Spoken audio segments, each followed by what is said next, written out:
Assalamualaikum warahmatullahi wabarakatuh. Selamat pagi, Pak. Langsung aja. Judul yang saya angkat dari sini yaitu terkait gap analisis dari PT Gojek Indonesia. Saja pada inti permasalahannya di sini terdapat 5 poin yang saya angkat, Pak. Pertama ada apa itu gap analisis, yang kedua kemudian bagaimana profil dari PT Gojek Indonesia, kemudian bagaimana kondisi existing PT Gojek Indonesia.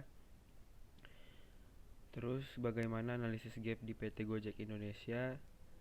Yang terakhir ada to be dari hasil gap analisis PT Gojek Indonesia. Langsung aja di landasan teori. Ini membahas soal analisis kesenjangan atau gap analisis itu apa. Jadi gap analisis itu merupakan perbandingan kinerja aktual dengan kinerja potensial yang diharapkan. Metode ini merupakan alat evaluasi bisnis yang menitik beratkan pada kesenjangan kinerja perusahaan saat ini dengan kinerja yang sudah ditargetkan sebelumnya. Misalkan yang sudah tercantum pada rencana bisnis atau rencana tahunan pada masing-masing fungsi perusahaan.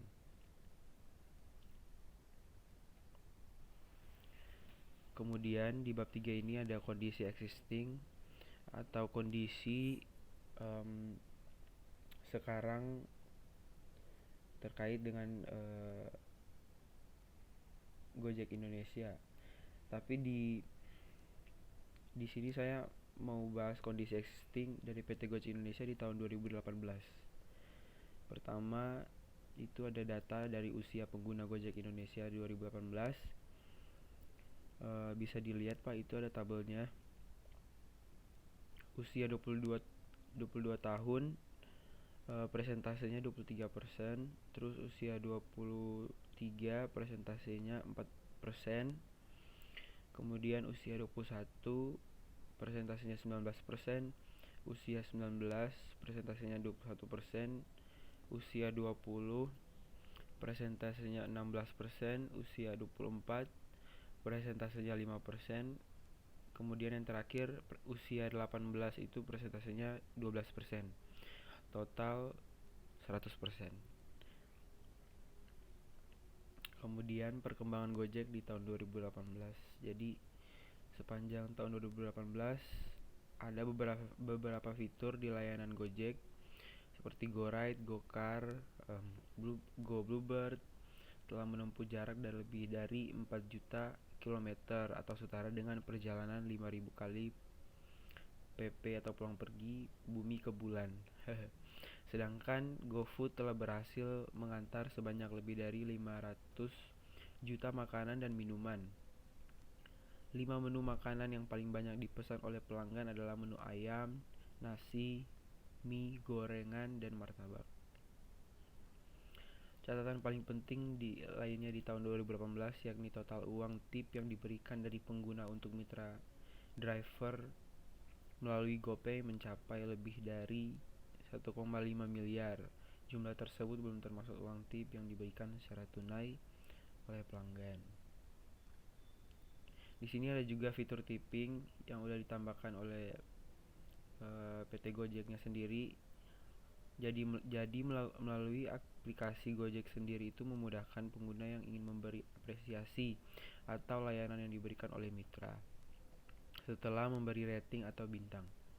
Salah satu inovasi yang juga berhasil dikembangkan yaitu layanan GoPay sebagai payment channel untuk berdonasi di masjid, yayasan, dan lokasi-lokasi yang terdampak bencana alam melalui kerjasama dengan lembaga yang berwenang.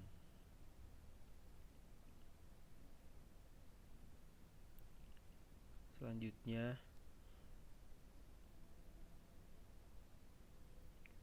beragam layanan GoLive juga turut mencatatkan figur yang menarik sepanjang tahun lalu, seperti misalnya GoClean, layanan kebersihan profesional yang telah membantu pengguna membersihkan tempat tinggal seluas 38,8 juta meter kubik, setara dengan 5.436 lapangan sepak bola yang berstandar internasional.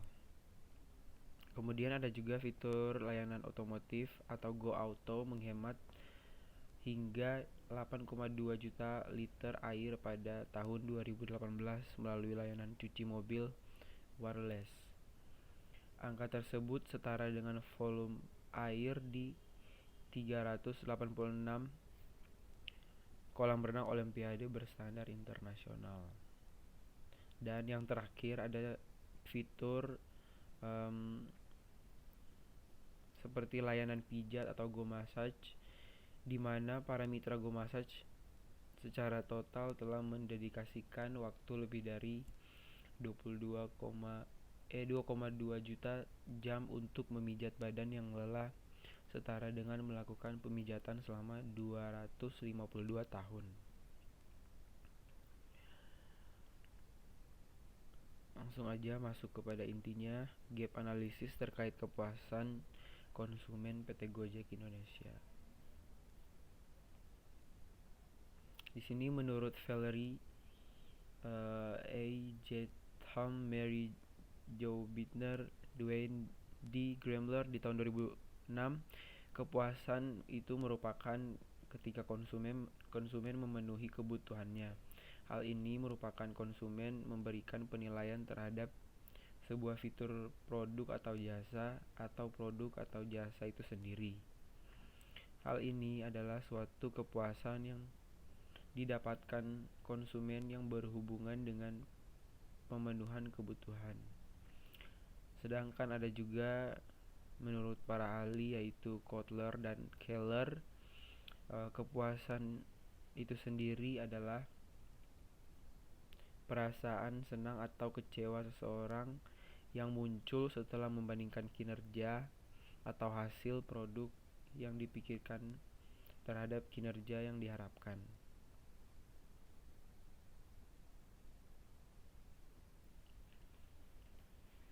Di sini ada juga terdapat 5 poin yang dikutip dari Zetmal 2006. Yang pertama yaitu reliability, yaitu kemampuan untuk melakukan pelayanan yang dijanjikan secara terpercaya dan akurat. Kemudian yang kedua, responsiveness, adalah kesediaan untuk membantu konsumen dan menyediakan jasa yang cepat. Yang ketiga ada assurance, yaitu pengetahuan, kesopanan, dan kemampuan karyawan untuk membangkitkan kepercayaan dan keyakinan. Yang keempat ada empathy, adalah mendengarkan, memberikan perhatian kepada tiap-tiap customer. Dan yang terakhir ada tangible, ialah penampilan fisik dari fasilitas peralatan dan material yang tertulis.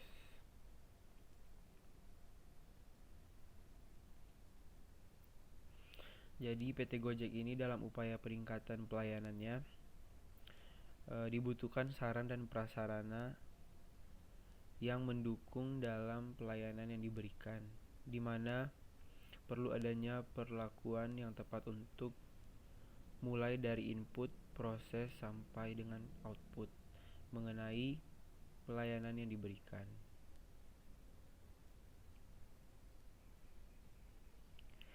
Dari uraian di atas ini,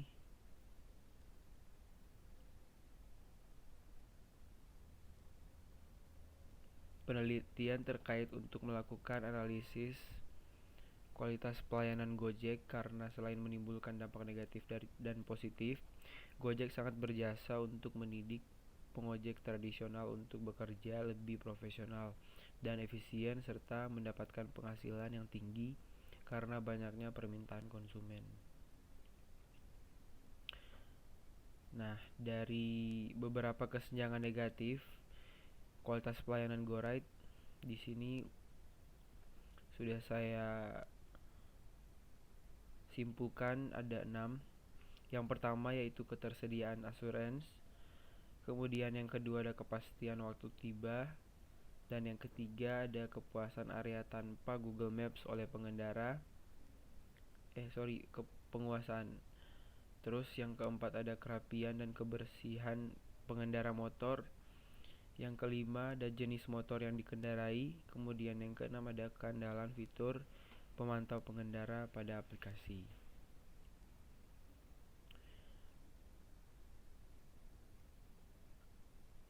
Kemudian ada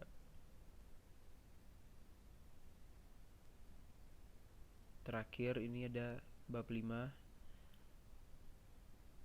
tubinya, yaitu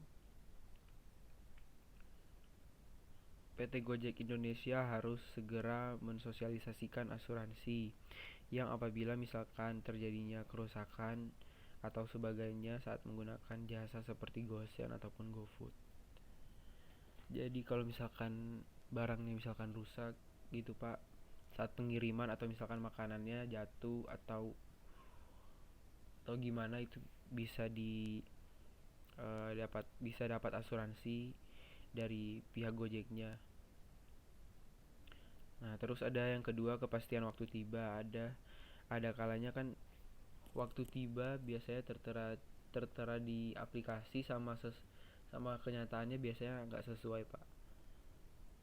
Entah itu bisa lebih lama atau misalkan lebih cepat. Tapi itu sih biasanya karena mungkin karena macet ataupun misalnya di restorannya itu sendiri, misalkan kalau GoFood banyak yang antri gitu Pak. Terus yang ketiga ada penguasaan area tanpa Google Maps, agar driver tidak perlu menanyakan kembali alamat dari pengguna jasa. Ya itu penting juga Pak, soalnya karena biasanya kalau misalkan pesan GoFood, biasanya Gojek nanya lagi kan Pak, alamatnya udah sesuai belum, mana itu. Padahal titik yang dikasih juga udah sesuai Pak, tapi Gojeknya masih nanya lagi untuk mastiin. Jadi kalau misalkan ada sistem nanti yang ngebuat soal apa yang ngebuat soal titik dari pengguna itu bisa lebih akurat, agar supaya Gojeknya nggak perlu bertanya lagi di mana lokasinya udah tepat apa belum gitu Pak. Terus yang keempat ini ada kerapian dan kebersihan pengendara motor. Mungkin menurut saya bisa dilakukannya evaluasi terhadap pengendara dari Gojek itu sendiri terkait dengan kebersihan, misalkan helmnya, soalnya biasanya helmnya udah bau gitu Pak, karena mungkin nggak di ini sama pihak Gojeknya langsung kali ya gitu Pak. Terus yang kelima ada jenis motor yang dikendarai. Perlu untuk dilakukannya pengecekan kondisi motor agar bisa mencegah terjadinya kerusakan saat dalam perjalanan. Nah ini, saya pernah naik Gojek Pak, itu motornya udah bisa dibilang udah gak layak untuk dikendarain lagi Pak. Soalnya misalkan ada yang platnya udah mati, terus ada misalkan yang tempat duduknya udah robek-robek, udah kecabut-cabut gitu Pak, udah keluar spons-sponsnya, terus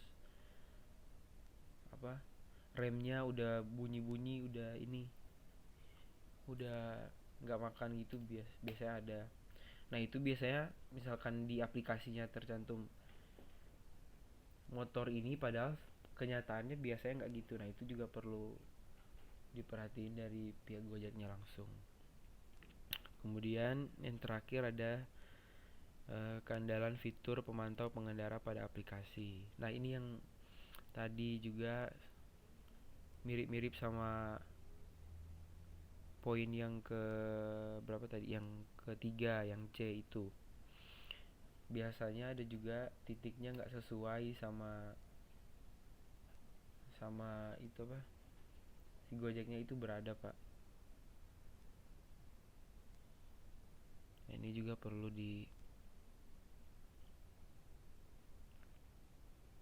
diperhatikan oleh Gojek. Oke, sekian itu tubinya Pak. Kemudian dari kesimpulannya ini bisa disimpulkan bahwa gap analisis yang didapat tadi yaitu ada 6. Yang pertama itu ketersediaan asuransi, yang kedua kepastian waktu tiba, yang ketiga penguasaan area tanpa Google Maps oleh pengendara, yang keempat ada kerapian dan kebersihan pengendara motor, yang kelima jenis motor yang dikendarai, kemudian yang keenam adalah keandalan fitur pemantau pengendara pada aplikasi. Sekian, dan saran dari saya untuk PT Gojek harus segera melakukan perbaikan terkait kualitas pelayanannya. Mungkin bisa dimulai dari yang pertama, yang ketersediaan asuransi. Kemudian bisa dilanjutkan dengan poin-poin yang berikutnya. Karena juga dalam satu poin aja udah makan banyak waktu dan biaya. Jadi agak sulit kalau misalkan dilakukan secara bersamaan. Oke, sekian dari saya, Pak. Maaf kalau ada salah kata atau salah